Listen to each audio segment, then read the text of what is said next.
주님 가르쳐 주신 기도하겠습니다. 하늘에 계신 우리 아버지여, 이름이 거룩히 여김을 받으시오며 나라가 임하시오며 뜻이 하늘에서 이루어진 것 같이 땅에서도 이루어지이다. 오늘 우리에게 일용할 양식을 주시옵고 우리가 우리에게 죄 지은 자를 사하여 준 것 같이 우리 죄를 사하여 주시옵고 우리를 시험에 들게 하지 마시옵고 다만 악에서 구하시옵소서. 나라와 권세와 영광이 아버지께 영원히 있사옵나이다. 아멘. 찬송가 424장입니다. 424장.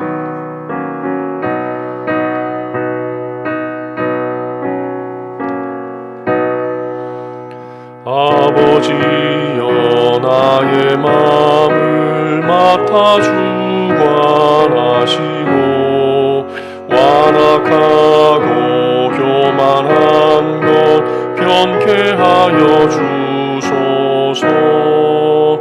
온유하고 겸손하여 화평하게 하시고 망령되고 악한 일을 물리치게 하소서. 하나님의 은총 속에 나를 보호하시고 주의 사랑 줄이 되어 나를 메어 주소서. 구세주의 흘린 피로 죄를 씻어 주시고 성령이여 하늘 길로 나를 인도하소. 우리 4절 한 번 더 합니다. 구세주의 흘린 피로 죄를 씻어 주시고 성령이여 하늘 길로 나를 인도하소서.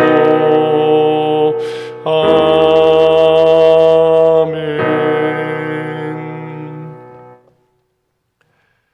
하나님 아버지, 눈 내린 험한 날씨, 그럼에도 내 아버지 사모하여 말씀과 기도의 등불을 켠 주의 백성들에게 은혜 위에 은혜를 부어주시기를 소원합니다. 이 한날의 족한 건강과 지혜와 마음의 여유를 주셔서 만나는 모든 사람들에게 우리 안에 가득한 예수와 그분의 정신이 자연스럽게 보여지게 하시고 우리가 살아가는 모든 현장이 우리를 통해 형통하게 하여 주옵소서. 정부와 의료계가 줄다리하게 하는 사이 혹 안타깝게 생명을 보존하지 못하는 이들 없도록 만유의 주제께서 약한 이들의 생명 싸개가 되어주시고 한 생명 귀히 여기는 이들이 곳곳에서 많이 일어나게 하여 주옵소서. 깔리만탄에 나가 있는 우리 자녀들의 걸음을 지키시고 저들의 미약한 말과 손짓, 발짓까지도 구원을 위해 값지게 사용하여 주옵소서. 저마다 간절한 소원을 두고 엎드린 성도들을 돌아보시사 그 짐을 가볍게 하여 주시기를 우리 구주 예수님의 이름으로 기도하옵나이다. 아멘. 하나님 말씀은 마가복음 7장 14절에서 23절까지입니다. 우리 함께 읽겠습니다. 무리를 다시 불러 이르시되 너희는 다 내 말을 듣고 깨달으라. 무엇이든지 밖에서 사람에게로 들어가는 것은 능히 사람을 더럽게 하지 못하되 사람 안에서 나오는 것이 사람을 더럽게 하는 것이니라 하시고 무리를 떠나 집으로 들어가시니 제자들이 그 비유를 묻자온되 예수께서 이르시되 너희도 이렇게 깨달음이 없느냐. 무엇이든지 밖에서 들어가는 것이 능히 사람을 더럽게 하지 못함을 알지 못하느냐. 이는 마음으로 들어가지 아니하고 배로 들어가 뒤로 나감이라. 이러므로 모든 음식물을 깨끗하다 하시니라. 또 이르시되 사람에게서 나오는 그것이 사람을 더럽게 하느니라. 속에서 곧 사람의 마음에서 나오는 것은 악한 생각 곧 음란과 도둑질과 살인과 간음과 탐욕과 악독과 속임과 음탕과 질투와 비방과 교만과 우매함이니 이 모든 악한 것이 다 속에서 나와서 사람을 더럽게 하느니라. 아멘.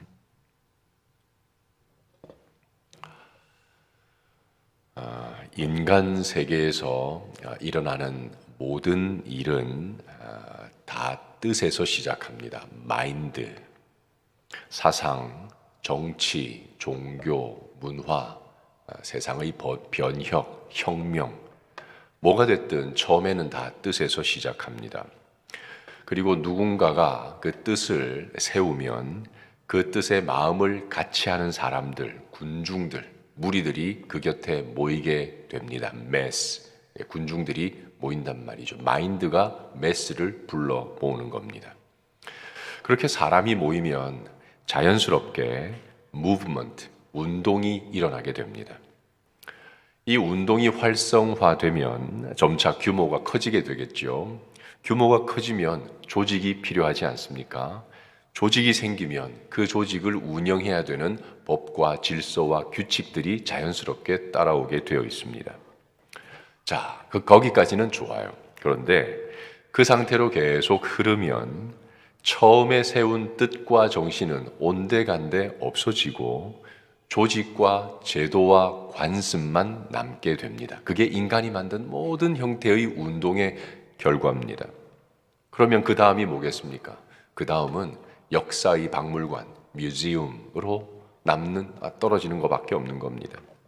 이런 일련의 과정, 4M이라고 그러죠. Mind, Mass, Movement, 그리고 Museum. 이게 이 세상에서 일어나는 모든 운동의 기본 사이클입니다. 출애굽 이후에 모세의 시대 때 이스라엘이 하나님께로부터 율법을 수여받지 않습니까? 그러면서부터 본격적으로 시작한 게 이 땅에 시작된 하나님의 나라 운동입니다. 처음에는 하나님의 뜻인 이 말씀, 율법이 절대적이었습니다. 그 말씀만으로도 우리가 얼마나 하나님의 구원의 은혜를 크게 받았는지를 깨닫고 감격에 빠졌습니다.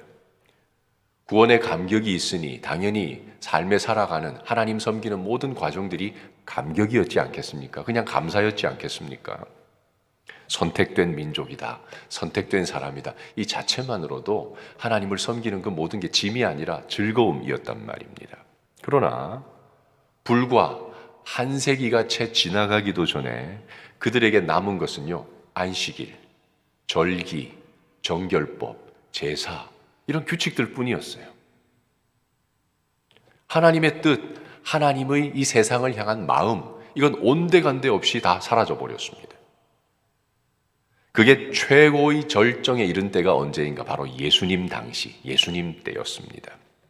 바리새인들로 불린 일단의 무리들, 거기에는 제사장과 레위인 그룹들이 하나 있었고 율법 학자와 서기관 그룹들, 게다가 유대교 수호자들이라고 자처한 바리새인들 6천여 명이 바로 그런 그룹들을 형성하고 있었습니다.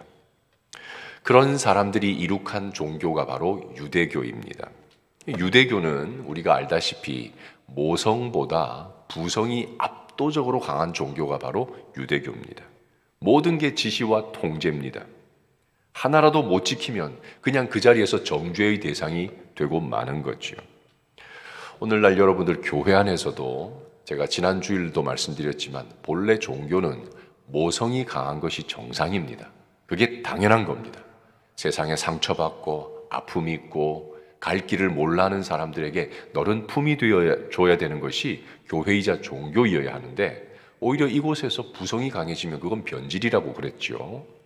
오늘날 교회 안에 있는 지도자들 여러분 유심히 한번 잘 살펴보십시오. 입에서 나오는 그 언어 하나만 봐도 그 사람이 복음의 사람인가 아니면 종교 지배자인가 대번에 알 수 있습니다. 언뜻 보면 질서 강조하는 사람들이 있죠. 질서나 규칙 강조하는 사람들 굉장히 열심이다, 참 좋다, 대단하다 싶지만 천만의 말씀입니다.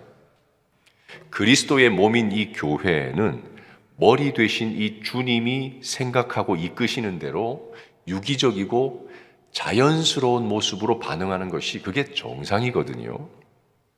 근데 어디 일개 손가락 주제에 온몸의 각 기관들에 대해서 이래라 저래라, 이래야 된다 저래야 된다, 어디 지시하고 통제한단 말입니까? 정말 무례하기 짝이 없는 일이죠. 무서운 월권입니다. 그래서 질서 강조하는 사역자들이나 질서를 강조하는 교회의 지도자들 정말 유심히 잘 지켜보시다가 선을 넘으면 이야기를 딱 해주셔야 돼요. 당신 지금 아무리 봐도 복음에서 많이 멀어진 것 같다. 그건 복음이 아닙니다. 라고 이야기해 주셔야 돼요. 그렇게 바른 복음에 눈뜬 성도들이 많이 있어야 교회가 변질이 안 되는데 앞에 지도자가 이래라 저래라 여기에 세뇌되니까요. 그걸 진짜인 줄 알고 따라가는 게 바른 신앙이로 착각하는 거예요. 이게 정말 무서운 현상입니다. 그게 지나치면 나중에 어느 수준까지 가게 되는가. 하나님이 주신 율법에도 없는 규칙들이 있잖아요. 우리 머리 되신 주님은 한 번도 의도한 적 없는, 도대체 언제부터 시작되었는지도 모르는 전통이 교회의 법이 되는 그런 지경에까지 이르게 됩니다. 그렇게 되면 그때부터 종교 자체가 인생의 무거운 짐이 될 수밖에 없는 거지요. 그래서 주님 이 땅에 오셔서 뭐라 그랬습니까? 수고하고 무거운 짐진 자들아 다 내게로 오라. 내가 그 짐을 가볍게 해주겠다는 거 아닙니까? 인생은요, 먹고 사는 것만 해도 굉장히 버겁습니다. 안 그렇습니까? 우리 먹고 사는 생존 자체만 해도 인생은 버겁습니다. 거기에다가 수많은 관계와 말들과 끝없이 반복되는 고통의 문제들까지 거기에 더해지면요, 우리 숨 쉬는 것 자체가 기적이라고 밖에 할 수 없어요. 붓다가 참 종교인으로서는 인간의 가장 극단적인 수준까지 올라간 사람 아닙니까? 인생을 면밀히 살펴봤을 때 우리 인생을 딱 한자로 축약했습니다. 그게 뭡니까? 쓸 고자를 써서 고라 그랬습니다. 인생은 고입니다. 맞아요. 인생은 고통이에요. 가만히 살펴보니 인생은 처음부터 끝까지가 다 고통인 겁니다. 그것만 해도 무거워 죽겠는데 바리새인들은요, 자기들 먹고 좀 살만하다고 백성들 감당하기 힘든 무거운 짐까지 거기다가 얹어버렸습니다. 백성들의 허리가 뻐개질 수밖에 없는 거 아니겠습니까? 지들만 잘났고 나머지는 전부 죄인 만드는 겁니다. 여러분, 하나님 섬기는 게 즐거워야 정상 아닙니까? 부담이어야 됩니까? 하나님 섬기는 건 기쁨이 되어야 됩니다. 하나님 만나면 마음의 짐이 덜어지고 평안이 찾아오고 하나님을 섬기는 것이 즐거움이 되고 그게 정상인데, 내가 막 억지로 짜내야 되고 힘이 들고 버겁고 부담이 되고 죄책감 생기면 그건 절대 신앙이 아니거든요. 근데 그걸 가르치는 사역자들이 너무 많다는 게 오늘의 문제입니다. 근데 당시에 예수님 당시에 바리새인들이 그렇게 한 이유가 있습니다. 그래야만 사람들을 통제하기가 쉽기 때문에 그렇습니다. 사람을 통제하기가 쉬워야 종교 체계를 유지하기가 훨씬 수월하거든요. 제가 목사로서 제일 많이 받는 유혹이 그겁니다. 제 주변에 있는 사역자들도 저한테 그걸 많이 강조해요. 질서를 잡아야 돼요. 저는 그 말 들을 때마다 어떻게 이렇게 복음에서 많이 벗어났는지 끔찍합니다. 정말 섬뜩해요. 그런 말 들을 때마다. 아닙니다. 복음은 자유하는 거예요. 복음은 주 안에서 하나님을 누리는 즐거움입니다. 절대 짐이 아니에요. 그래서 교역자들이 제일 잘 쓰는 게 통제와 질서, 이게 갑 아닙니까? 교역자들이. 바리새인들이 사사건건 예수님 하는 일에 시비 걸고 주님을 없애려고 결심한 단 하나의 이유가 뭐였습니까? 그들이 이룩해 놓은, 그들이 세워놓은 그 질서에 자꾸만 균열을 내는 겁니다. 예수님이 크랙을 내는 거예요. 그거 아니라 그러고 그렇게 안 해도 된다 그러니까 너무 싫은 거예요. 그게. 근데 주님 가는 곳을 한번 보십시오. 주님 만나는 사람, 주님 가는 곳마다 자유가 넘쳤습니다. 만나는 사람들의 짐을 덜어주셨어요. 죄책감을 들어주셨습니다. 그분의 입에서 나오는 모든 말은 무너진 사람 세우고 못난 사람에게 괜찮다 그렇게 말씀해 주시고, 죄 지은 사람에게 그래 다시 한 번 더 해보자 이렇게 세워주시는 말씀이었거든요. 너 아니야, 너 틀렸어, 너 그렇게 살면 죽어, 이게 아니란 말입니다. 그게 예수님이 오늘 본문에서 말씀하시는 진정한 성결입니다. 그 속에 하나님의 속성들이 가득한 상태, 사랑과 위로와 회복이 가득해서 입만 열면 그런 정신들이 마구마구 삐져나오는 상태, 그게 성경이 말하는 진짜 정결이란 말입니다. 하지만 바리새인들은 그 속에 정결이 하나도 없었습니다. 스스로 그것을 잘 알잖아요. 그러니까 필연적으로 뭐가 따라올 수밖에 없습니까? 필연적으로 위선이 따라올 수밖에 없는 겁니다. 빵 쪼가리 하나 먹으면서 굳이 일부러 거룩한 척 손을 씻고 밖에 나갔다 오면 굳이 안 해도 되는데 우슬초에 물 찍어서 교황들 하듯이 막 물 여기저기 뿌려대고 안 해도 되는 일을 굳이 그렇게 한단 말이죠. 그런데 저들에게서 나오는 것들, 그 입에서 나오는 것들 한번 봅시다. 21절, 22절 같이 한번 읽어보죠. 속에서 곧 사람의 마음에서 나오는 것은 악한 생각, 곧 음란과 도둑질과 살인과 간음과 탐욕과 악독과 속임과 음탕과 질투와 비방과 교만과 우매함이니. 구약 예레미야 17장 9절에 보면 하나님이 예레미야를 통해서 사람들의 마음에 대해서 선언한 게 하나 있습니다. 만물보다 거짓되고 심히 부패한 게 뭐라 그랬습니까? 그게 사람의 마음이라 그랬습니다. 우리 마음엔 절대 선이 없습니다. 인정하셔야 돼요. 이걸 인정하는 것이 정결의 시작입니다. 하나님, 저 정말 속에 선한 게 없습니다. 저는 머리끝부터 발끝까지 다 썩었습니다. 그래서 하나님의 도움이 필요합니다. 이게 정결의 시작이란 말입니다. 겉으로 뭘 하고 말고가 정결의 시작이 아니에요. 근데 교회에서 정말 잘못 가르치고 있습니다. 특히 사역자들이 정말 그걸 잘못 가르치고, 이걸 하면 거룩해집니다. 이걸 열심히 하십시오. 새벽기도 열심히 나오시고 성경 읽으시고. 길은 하나밖에 없습니다. 나의 외부에서 뭔가 선한 것을 찾으려고 하지 마십시오. 열심인 척, 깨끗한 척, 거룩한 척, 그거 주님 앞에 서면 금세 다 뽀록날 것들입니다. 미움을 가진 채 예배하고 있거든. 혹시 누군가가 못마땅한 채로 내가 지금 예배하고 있거든. 예배 드리지 말고 차라리 골방에 들어가 몸부림치시오. 뒹구세요. 하나님의 사랑이 내 속에 압도적으로 차서, 야, 그 정도면 저 사람의 허물이 아무것도 아니게 느껴질 만큼 몸부림치는 것이 예배 100번, 1000번 드리는 것보다 낫습니다. 그게 진짜 주님 원하시는 정결이에요. 하나님 없이 교회에 익숙해진 문화적 크리스천이 되어서 신앙생활을 하고 있거나 사역자로 일하고 있거든. 차라리 공개적으로 나 아직 예수님 못 만났지만 이 일하고 있습니다. 이렇게 하고 있습니다. 인정하시고 도움을 청하십시오.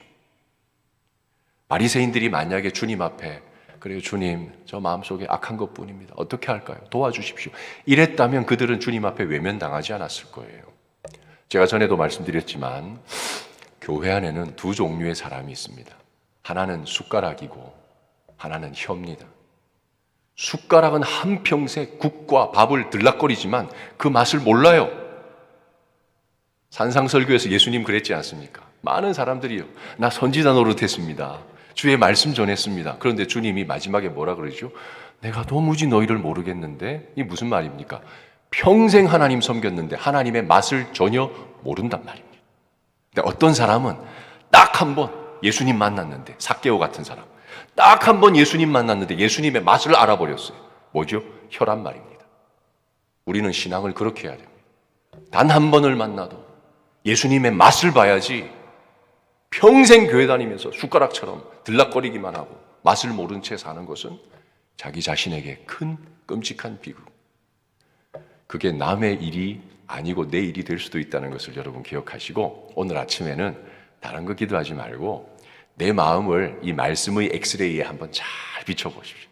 진짜 내가 사역자로서, 교회 성도로서, 직분자로서 정말 이 복음의 맛을 보고 살고 있는지, 아니면 교회에 익숙해서 막 그냥 이 오늘 바리새인들처럼 헛된 정결을 취하고 있는지 한번 잘 돌아보시면 여러분에게 큰 유익이 될 것입니다. 이 은혜로 평생 사실 수 있기를 주님의 이름으로 축원합니다. 이제 말씀을 기억하면서 함께 기도하겠습니다. 주님이 이 땅에 오셔서 우리에게 원한 것은 복잡한 거 하나도 없습니다. 그냥 예수님을 맛보라는 것 뿐입니다. 복음을 맛보고 그 자유를 누리라는 것 뿐인데, 오늘날 그 예수님을 알면서도 왜 교회 안에서 자꾸만 이 질서라든지 뭐 행위라든지 이걸 강조하는 게 많은지 저는 도저히 이해가 안 됩니다. 이 시간 우리 기도할 때 하나님 앞에 우리 마음을 잘 한번 돌이켜보시고, 하나님 아버지, 내가 주님 맛을 보고 살고 싶습니다. 그 맛 한번 보고 일평생 잊지 않고 그거 붙들고 살아가는 나의 복된 인생. 그래서 신앙하면 할수록 즐거워지고 기뻐지고 마음에 평안이 있고 그렇게 자유로운 인생 될 수 있도록 하나님 도와주옵소서. 함께 기도하시고 자유롭게 기도하고 돌아가겠습니다. 하나님 아버지, 감사합니다.